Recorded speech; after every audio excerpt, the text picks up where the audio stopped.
Start.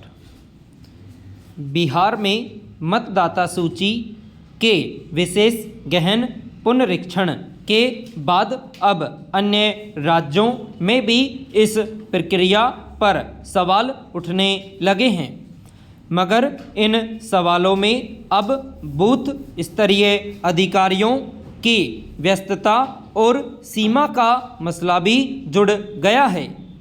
चुनाव आयोग की ओर से इन अधिकारियों पर ज़रूरत से ज़्यादा दबाव बनाने के आरोप लग रहे हैं। कई राज्यों में BLO के खिलाफ मामले दर्ज किए जा रहे हैं, जिसका विरोध भी हो रहा है। विपक्षी दल आरोप लगा रहे हैं कि चुनाव आयोग की यह कवायद मतदाता सूची में सुधार नहीं बल्कि अत्याचार का जरिया बन गया है। काम के दबाव के कारण संबंधित अधिकारियों का स्वास्थ्य बिगड़ रहा है और कुछ को अस्पताल में भर्ती होना पड़ रहा है। हालांकि आयोग का तर्क है कि कुछ अधिकारी इस प्रक्रिया में जानबूझकर लापरवाही बरत रहे हैं। यह सही है कि निष्पक्ष और पारदर्शी तरीके से चुनाव कराने के लिए मतदाता सूचियों में सुधार जरूरी है, मगर सवाल है कि क्या इस कार्य से जुड़े अधिकारियों पर वास्तव में अतिरिक्त बोझ पड़ रहा है। अगर ऐसा है तो चुनाव आयोग इस परेशानी को नज़रअंदाज क्यों कर रहा है।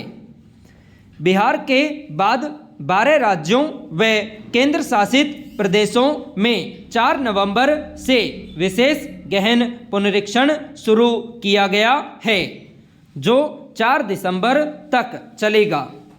इनमें छत्तीसगढ़, गोवा, गुजरात, केरल, मध्य प्रदेश, राजस्थान, तमिलनाडु, उत्तर प्रदेश, पश्चिम बंगाल तथा अंडमान निकोबार, लक्षद्वीप और पुडुचेरी शामिल है। इस प्रक्रिया का जिम्मा मुख्य तौर पर बूथ स्तरीय अधिकारियों को सौंपा गया है। कई राज्यों में इन अधिकारियों की शिकायत है कि उनके पास काम का बोझ बढ़ गया है और उन पर अत्यधिक दबाव बनाया जा रहा है। वहीं आम लोग भी अपनी परेशानियों के लिए इनसे ही जवाब मांगते हैं।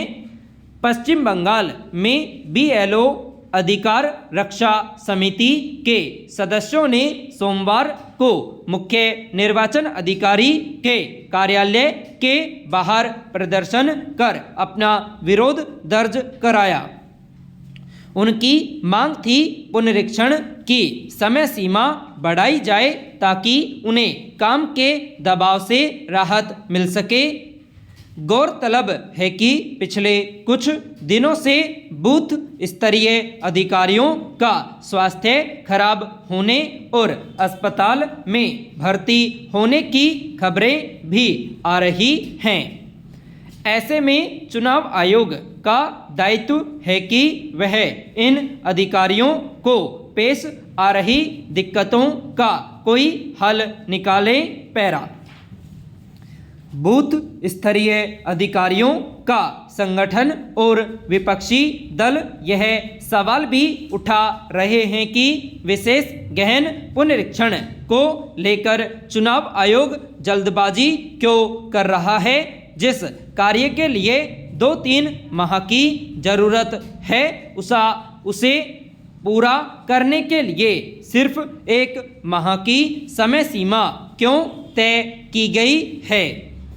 अगर कोई अधिकारी काम के इस दबाव को नहीं झेल पाता है तो उसके खिलाफ निर्वाचन संबंधी दायित्वों का निर्वहन नहीं करने के आरोप में मुकदमा दर्ज करना क्या न्याय संगत है। पिछले करीब 3 हफ्तों के भीतर कई राज्यों में हृदयघात, तनाव और आत्महत्या के कारण 15 से अधिक BLO की जान जाने की खबर आई। अगर यह सच है तो वास्तव में मामला गंभीर और संवेदनशील है।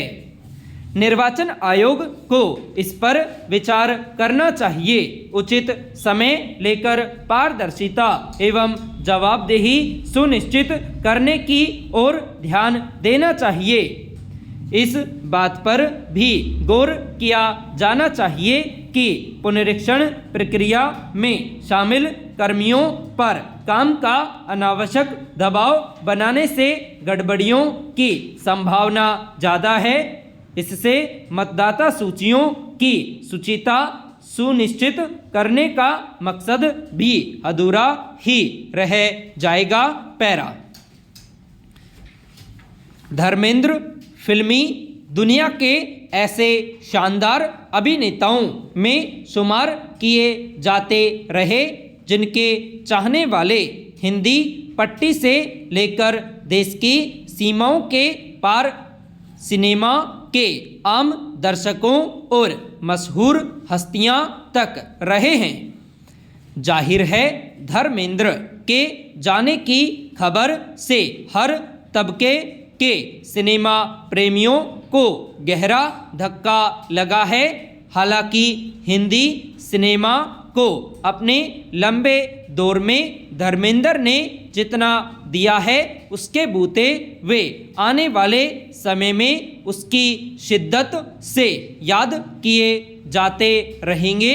लेकिन फिलहाल उनके नाम के साथ जुड़ी तमाम फिल्मों और उसमें उनके अभिनय को याद किया जाना स्वाभाविक है। यह कहा जा सकता है कि फिल्मी दुनिया के ज़्यादातर कलाकारों की अपनी शैली रही है, मगर धर्मेंद्र ने अपनी एक खास तरह की अदायगी के बूते सिनेमा में जो जगह बनाई उसमें वे लोगों के दिलों में बसने लगे। फिल्मों में अपने करियर की शुरुआत के बाद सुपरस्टार की होड़ के बरक्स वे करीब 2-2.5 दशक तक एक स्थिर छवि में टिके रहे। यह सही है कि धर्मेंद्र अभिनीत फिल्मों के दीवाने रहे लोगों के बीच सबसे पहले शोले के वीरू का किरदार जीवंत हो उठता है, लेकिन उसके अलावा भी धर्मेंद्र ने जिन फिल्मों में काम किया उसमें एक अलग छाप छोड़ी। पैरा। आमतौर पर उन्हें एक्शन फिल्मों में ही मैन यानी मजबूत कदकाठी की आकर्षक छवि वाले अभिनेता के तौर पर देखा जाता है, लेकिन सच यह है कि उनका दायरा इससे काफ़ी बड़ा था।